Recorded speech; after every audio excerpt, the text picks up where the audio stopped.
Lecture 10, continuing on totalitarianism in theory.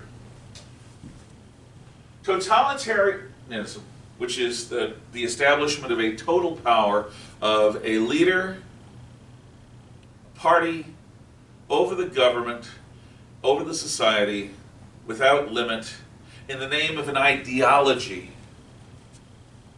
is established by fascists and communists. They are effectively the same thing, even though they say they are supporting different visions of utopia. In fact, the way they rule is identical. Power without limit within a society for the leader and the party under the leader in the name of the ideology with no limits whatsoever. Now, socialist economic assumptions and theory underlie totalitarianism because, remember, even in its most innocuous form, socialism places the needs of the society first. The needs of the many outweigh the needs of the few or the one. So, if the society requires a person's talent or labor or obedience or conformity, well, the needs of the many outweigh the needs of the few or the one. And if you are the leader or the party in the name of an ideology that is trying to make a better world, how dare any individual try to stand up for their own egotistical individualism against progress? A progress that will uplift all mankind, humankind, personkind. Because you never know what other species might be defined as people. Socialist economic assumptions and theory are utilized by totalitarians of the right, like fascists, and of the left, like communists, because they collectivize. They strip the individual of any private property rights. Locke's idea that these are inalienable rights, life, liberty, and property, are all up for question. They are all provisional. In a totalitarian society, you have a right to live so long as the government and the party and the leader says that you're useful. When you're no longer useful, there you go. And the same is true for liberty. What is liberty but raw egotism, a sort of selfishness that comes at the expense of community? Property? How dare you claim to own property? We together control property in the name of the group for the benefit of the majority at the expense of those exploiting classes, the bourgeoisie, the communists say, the Jews, the Nazis say. But in all cases, the wealthy are not secure in their wealth because the wealthy are going to be used to draw wealth for the good of the rest of the people. And who will do the drawing? The government, under the leadership of the party, under the leadership of the leader, in service to the great vision of a utopian future. And what sane person would stand in the way of that? That's why the old Soviet Union used to take political dissidents and sometimes place them in mental hospitals, giving them shock treatment and psychiatric drugs, because only an insane person could stand against such a utopian future. There is no right to life, liberty, or property. Instead, these assumptions guide the totalitarians. Materialism. If it ain't matter, it don't matter. Only that which we can hear, see, touch, taste, smell, or taste, whatever the other sense is. I'm sure there's another one. Whatever you can detect with your physical senses is empirical, is measurable, is tangible, is real.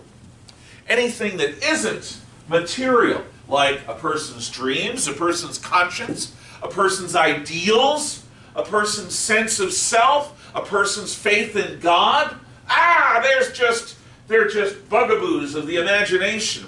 They are the opiate of the masses. They are not to be taken seriously.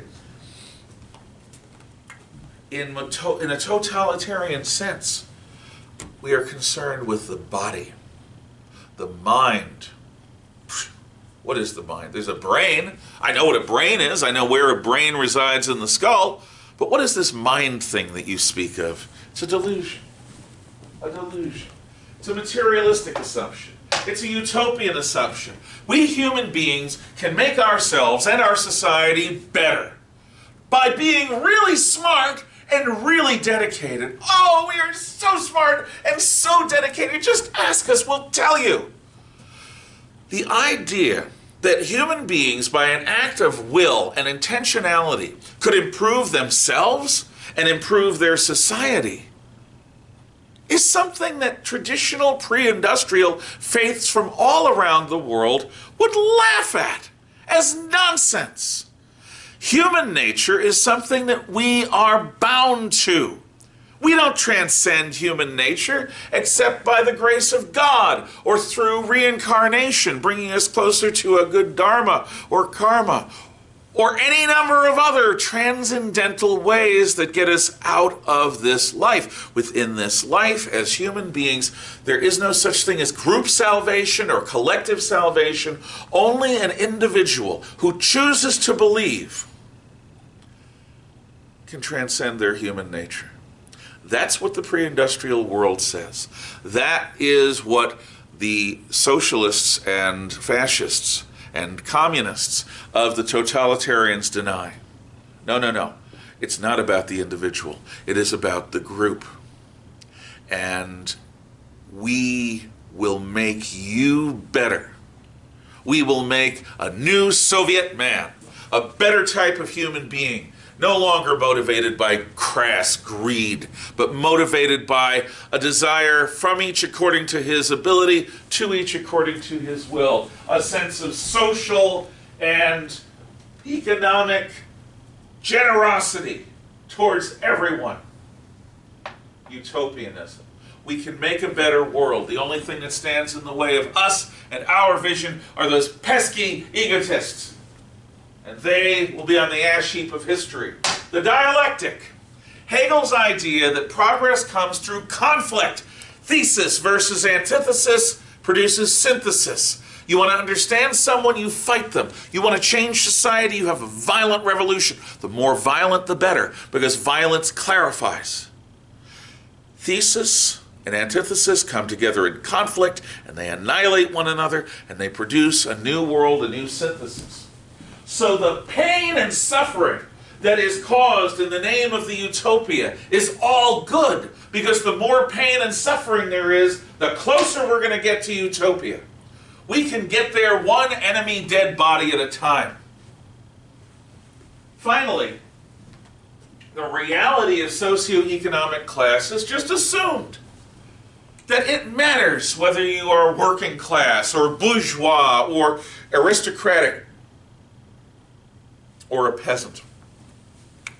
That it matters more than anything else, more than your conscience, more than your faith, more than your philosophy, more than your nationality, more than your heritage, more than your traditions, more than your hopes and goals and dreams. What you do for a living defines you.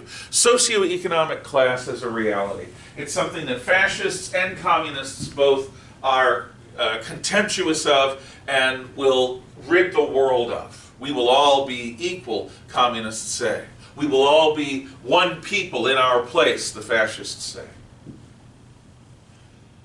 There is in totalitarianism no competition, no balance, no compromise, no sense of limitation. There is no sense that here is where I stop and here is where you begin. This is a city without doors, without curtains, without shades, without windows. A city of open holes where everything you do is under observation. It is a language without the word no. Only yes. That's the goal. No competition.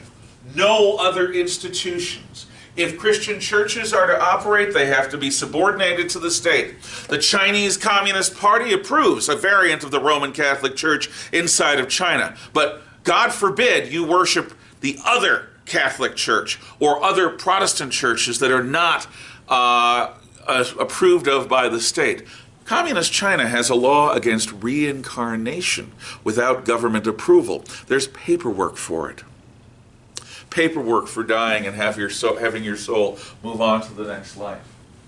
Abiding no other institution in society that is going to be able to compete with or challenge in any way the ideology, the leader, the party, or the government it controls. The ideal is everything. And this ideal can be expressed as internationalism, in other words, the brotherhood of mankind around the world, workers of the world unite. You have nothing to lose but your change. Or the idealized national heritages of Russia, which Stalin uses in World War II, the Chinese idea, which the Chinese communists and the Kuomintang, the Chinese nationalists, use, the idea of a revived Roman Empire and Italian nationalism, the Deutsche Volk, and German nationalistic ideas, and of course the Japanese notion that they live in the land of the awake and aware gods, the land of the rising sun, and that they have the blessing and privilege to serve the only living God Emperor on earth. Lineal descendant of Amaterasu Mikami. Totalitarians come in the form of Russian communists, Italian fascists, German members of the National Socialist German Workers' Party, or the Nazi Party, the Japanese state Shintoists, the Chinese Kuomintang, the KMT, the Chinese Communists, which still rule, Spanish Phalangists, which isn't necessarily the government that Franco sets up, but it's in the name of Phalangism that Franco does a lot of his early work in Spain. Action Française, which is French fascists and communists all around the world. Left or right, the continuum is anarchy on the one end, liberty in the center, and totalitarianism on the other. Whatever the ideologies say, where traditionally fascism is on the right, communism's on the left, and freedom's in the middle. No, that's ideological, that's pillow talk. In reality, you either have anarchy, no government, or you have totalitarianism, too much government. And baby bear's bed in between is liberal democracy, in other words, our government in the Constitutional Republic of the United States. More next time.